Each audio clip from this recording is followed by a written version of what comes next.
What's up with you?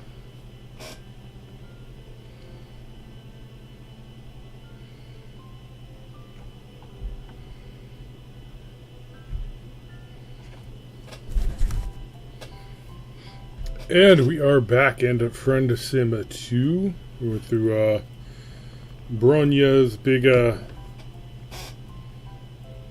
option tree. So let's go through Daria's. You could ask her the exact same question. You are, in fact, asking her that question right now. Daria shakes her head and looks around the room slowly. Never thought I'd be thinking about how I could stay in this place as long as possible. Guess things change, huh? That's one thing you've definitely had hammered into your head over the last day or so, yeah. You should really go and talk to Brynja, make sure she's on board with all of this. Daria nods. Sure. Do what you gotta do. You walk back into Selenira and Brynja huddled together, their voices low, but loud enough for you to overhear. You decide not to interrupt. They have a point. It's the right thing to do. I wish I could know for sure. I can't risk all of our lives for this uncertainty. Brynja finally notices you standing there. It's you. Linera and I were just talking about your idea. I don't know that I can support this. To so openly defy the Empire? It's suicidal. Brynja. Ooh. She's already risking their lot. She's being selfish right now. You see Brynja's face and gesture absently with your hand. She knows what you're getting at, right? I don't think that I do. I'm not convinced you do either. Why is she saying that to you? You're asking me to do something unthinkable. I feel like I have the right to be somewhat skeptical. Brynja. She needs to stop being a coward. You see This is Brynja's not face gonna be and the gesture correct absently option. with your hand. Brynja, I don't think that I do. I'm not convinced you do either. Why is she saying that to you? Brynja, you're asking me to. Brynja, I feel like, Brynja. She's already risking their lives. Brynja sighs and looks around the room, her eyes lingering on the grubs crawling all over. How can you say that? 1, I follow the rules. 2, I don't defy anyone. What is it that makes you say something so terrible? Brynja. Brynja.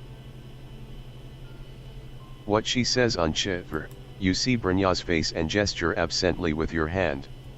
She knows what you're getting at. Brynja, I don't think that. Why is she saying, Brynja, you're. Brynja. Brynja closes her eyes and presses her thumb and index finger along the side of her nose. I think maybe it would be best if you headed out soon. It's still dark out and you should have plenty of time to get wherever you're going. Well, you were planning to stay here, actually. There was still a lot to talk about, right? Nope. No, I don't really think so. But, why? You're starting to really get worried now. You want to know why? 1, because we are all on edge, dealing with our imminent ascension. 2, because we have a number of private issues to deal with. 3, because you are not helping things. In fact, I would really appreciate it if you would leave at the earliest possible convenience, preferably immediately. She sounds so hurt. You really were trying to make things better, trying to help the people you care about to work through their problems together. Brynja sighs heavily and looks you dead in the eyes. One piece of advice for the future. If you claim to care about someone, then perhaps consider their feelings. At least a little bit. Overstayed your welcome. The council will see you now. Wait, no, this isn't right. You're not supposed to be here. Not this time. I think we already had this one. You're not dead. No one is dead. No one is even maimed. You should be able to fix this. Sylph of space, sometimes, you can't. What does she mean by that? That's not true. Sylph of rage, oh please, you don't really get the choice to fix anything. Sylph of rage, we've already been over this, and the fact that you haven't seemed to catch on is kinda disappointing. It's just that you have a hard time remembering these interactions. Sylph of rage, you don't have to remember them. Sylph of space, if you're willing to accept the conceit that these are people, then maybe actually try treating them like people. But aren't there bigger issues here? Doesn't stuff like fighting the Empress matter just a little bit more than some interpersonal drama between a bunch of 20-somethings living underground? Sylph of space, not if they're so wrapped up in their own personal misery that they can't see those bigger issues. Sylph of space, people need care too. Yeah, you guess you kinda fucked that one up. Sylph of rage, not a big deal. That's all part of the plot. Part of the... So, that's it then?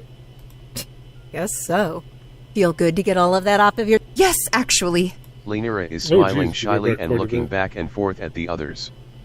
You know what, you're going to call this one a win.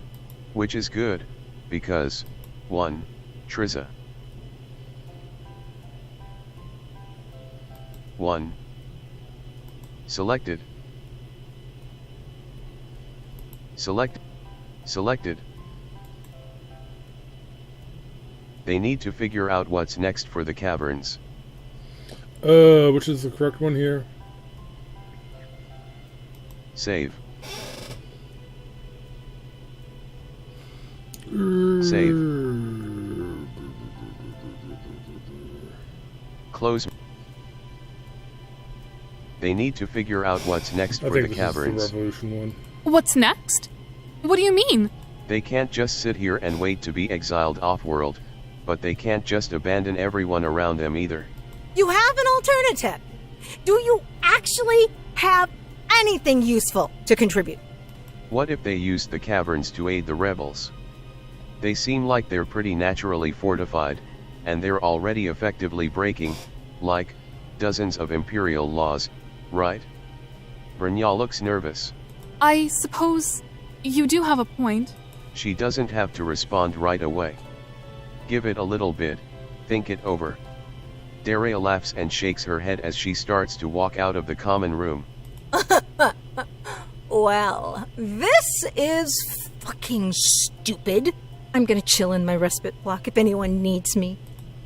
You're about to head off to talk to Daria, to try to convince her that your amazing plan is, in fact, super brilliant and also very amazing, but as you're walking out of the room, you feel a tug on your sleeve and turn to see Linera staring at you. Can we talk? It won't take long. You and Linera step out into one of the hallways that runs out from the common room. As soon as you're out of earshot of Brynja, Linera leans in and starts to cry. I don't know what to do. Hey, it's alright. Why don't you head down to her study and you can talk this out, okay? Linera nods through the tears. 4. In her study, Didn't we she already do walks this over one? and sits in one of the overstuffed armchairs along the side of the room, the chair yielding with a soft poof of air as she sits. 4. I'm scared, okay? Whatever Branya does, I'm going to support her, no matter what. But what if she does want to do your plan? To really defy the Empire? We could all be killed. Linera. 4. What scares? Oh, yeah, we've already done this one. Load Load, sloth. load. Daria is in her room lying on the... What's up with you? You could ask her the exact same. Daria shakes her head and looks around the Never room slowly. thought I'd be thinking about how I guess things change. That's one thing you should really go and talk to Sure. Brynja. Make sure Do what she's... you- You walk back. Yeah, they're really trying to Quit push game. the whole, Save. things have sl- changed. Save so slot. kind of as a Sa- way closed. to say, yeah, You this walk is back the way into see Linera and Brynja huddled together. you were Their expecting it to voices be. low, but loud Kind of enough got for that. you to overhear. You decide not to interrupt. They have a point. I wish Brynja finally notices you standing there. it's you. Linera and I were just, to so openly defy the Empire? Brynja. She needs to. She's already risking their lives. Brynja sighs and looks around the room, her eyes lingering on the grubs crawling all over. How can you say that? 1, I follow the rules. 2, I don't defy anyone. What is it that makes you say something so terrible? Brynja. How she protects Wanchi. The grubs she saves. You're saying that doing the right thing risks all of us? Who's she even saying this for? She knew this, Right, she always knew this. Doing the right thing under imperialism is always a risk. So what would you ask me to do? Grab a rifle and fight the Empire? She laughs. But no, you explain. There are lots of ways she can fight the Empire. She's already made these caverns into a beacon of hope. Why not keep doing that? Why? Why not just accept the way things are? Why would I keep fighting the inevitable? Brynja. To keep the others safe. Yeah, let's try this one. Brynja doesn't respond this time. She stares down at her hands, softly chewing on her lower lip. You can see it in her eyes. She does. She's already made her decision. I suppose your plan is a very good one. We can be a place of hope in this world. I was worried about the Empire, but you're right. If they'll cull us all for saving these grubs' lives, then what difference does it make? They can't kill us more for defying them. See? It all worked out in the end. Yep. Well, you should probably get ready to be going soon. You're not staying here? You want to, you really, honestly do. But something tugs on you, the sense that you have other business to attend to. Business that will take you far from the caverns again. Before you go, I need to speak to you, privately. Leaving Lenira behind, you and Brynja walk back up the hallways toward the entrance to the caverns. The light of the moon streams down, casting rigid shadows everywhere as Brynja finds a spot to sit on the rock formations that surround the cavern entrance. There's something else I need you to promise me. Oh, sure. You don't know what it is, but honestly you're pretty much at the point where you'll just agree to basically anything your friends want. I'm not sure that's a good thing. Yeah, probably not. I was just going to ask you, could you possibly look for Karako? Oh, shit. You're not even sure where you would start with that. Please?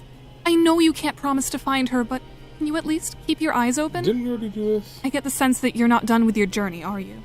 No, probably not. Then please look for her. She was all by herself when they took her, and I couldn't do anything at the time. I owe her more than that. You pause for a second before responding. This feels like a heavy promise to make. One that could have far-reaching implications. So, of course, you agree. Brynja smiles sadly at you. Thank you. That means a lot to me. I just want to know that she's safe. You nook-lookers still out here talking? She grins and winks to show she's not serious. There's still a lot of night left if you have to be going, but also you don't have to go anywhere. Actually, you think you do. You see a look of recognition flash in Darea's eyes. You can't settle down just yet, can you? Got something else to take care of? Yeah, exactly. For some reason, the city glittering along the horizon keeps calling to you, the lights shimmering and shining. It must be a lot bigger than Outglut or Thrash Thrust. You don't think you've been to such a large Alternian city before. 4. Something tells you that your journey will take you into that city. 4. A strange tingling sensation runs over your body. 4. Are you okay? Yeah, you just. Something tells you that you should get moving before the daylight hits. Without much advance warning, Lenira steps forward and pulls you into one of the most awkward, yet strangely compassionate, hugs you've ever experienced. She quickly lets you go and steps back, fidgeting nervously. 4. I'm sorry. Please, be careful. Things are dangerous out there. There's been fighting in the city. The legislators keep doing raids. Seriously, city's fucking dangerous. Been there plenty of times with the band. Your ears perk up at this, the band. That means Chixie was in her band, right? Feel 4. like I said this at least once or twice? Yeah, she was our damn singer. And she's still in the city? Daria shrugs. I guess. She got herself into a situation with some fucking indigo and hasn't been on chitter much lately. Oh no. You have a sinking feeling you know where this is going. Where would you happen to be able to find Chixie, if you wanted to? Daria shrugs. Please 4. call the lilting mare. It's in the high blood district. She sings there sometimes. There's something about how she says it that makes you feel uneasy. It's suddenly become very important that you get to that city. You should have plenty of time, even walking. You think that you should probably get going now. You've appreciated the break, but there's that weird sense of something out there pulling on you.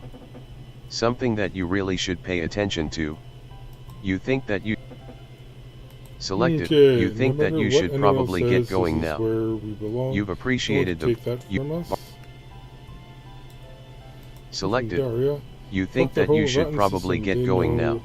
who they are You've and what they're appreciated the about. break. You think that you activate. Selected. You Doesn't think that matter you what should happens probably because you we'll be select. together. You think that you should probably. You wave to your friends as you begin to walk off into the plains that divide the cavern from the city beyond. And as you walk, you start to remember. So, I'm going to ask you one more time. Revolution. Volume 6, In the Weave of Fate. Founded the first free Jade Cavern. Writing: Jonah Uriley. Voice cast: Anna Marcus, Brynja. Autumn Ivy, Lenira. Kot Connery, Daria. Miranda Holiday, Wanchi. Sprite Artists: Momo, Wanchi. Riot Breaker, Daria, Brynja, Lenira. Background Artists: Charlie. Do you want to save your progress? Yes. Saves, Yes. save slots, saves, save. Close menu. Okay. Miss Barr's journey will continue in Volume 7, From Here to Oblivion. Self-voicing disabled. Okay, that went pretty. This session went pretty quick. May as well do a kind of a recap now. So, honestly, the wasn't too hot on the whole Jade's story, but whatever, it was okay. It really does seem like they are really trying to pull back on the reins on some of the more out there personalities of some of the trolls, like the whole Linnea thing where she's like, oh, you actually thought I was going to be like all violent and everything. It's just like, well, yeah, that was kind of the deal, and it was kind of interesting. And then they just kind of pull back on that and say, yep, nope, we're not doing anything like that. And they've kind of been doing that with a bunch of other characters too. And then they kind of get out in front of that and say, oh well, it's been sweeps. People change, people mature, and stuff like that. It all just kind of feels like kind of a cop out, like they have their plan that they want to accomplish, and if they have to like twist and kind of get square pegs to fit into round holes with some of these characters, and that's what they're going to do to tell the story they want, which, honestly, you kind of have to expect them to do that a little bit, but yeah, it definitely seems like they're really trying to pull back on a lot of the more violent, maybe that's not the word, some of the more, well, Alternian, there we go, some of the more Alternian personalities and whatnot, trying to make it a bit more human, more human-centric, more like a bog standard human, instead of, being Alternian trolls, but, yeah, whatever, I mean, it was okay, I mean, it was kind of long, gotta be honest, and the whole, basically just kind of like a whole big romance dealy thing, which, I'm sure some people like, but it's just kind of like, yeah, whatever. So, I could go back and try some more different dialogue options and whatnot, but honestly, I don't really care to. I mean, it's just, I feel like, yeah, I've gotten through it, time to move on, and that's definitely, what I intend to do. So, yeah, there we go, Volume 6 in the bag. So, we'll be moving on to Volume 7 next, and not sure when I'll do that, hopefully tomorrow. Hope you all had a good long weekend, but yeah, there we go. So, it looks like the next one might be maybe Chixie and Karako. They did, want me to go hunt down Karako, so that's kind of what I would expect, although they could, just be setting stuff up for maybe a more later one, but whatever. We'll find out, so till next time, Linda.